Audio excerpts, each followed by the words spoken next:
నాయకుడు.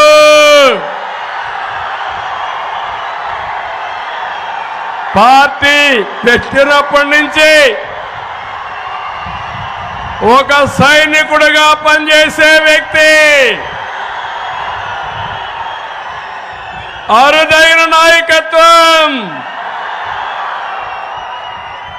అనునిత్యం సైకో వేధించినా ఏం చేస్తావు పీక్కోమని చెప్పిన వ్యక్తి. అలాంటి వ్యక్తిని ఆదరించాలా లేదా? గట్టిగా చప్పట్లు కూడా చెప్పండి.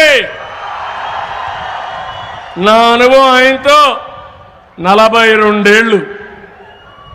ఎక్కడ కూడా లాయల్టీలో ప్రాణం పోతా ఉన్నా క్వశ్చనే లేదు, రాజీ పడను. తెలుగుదేశం జెండా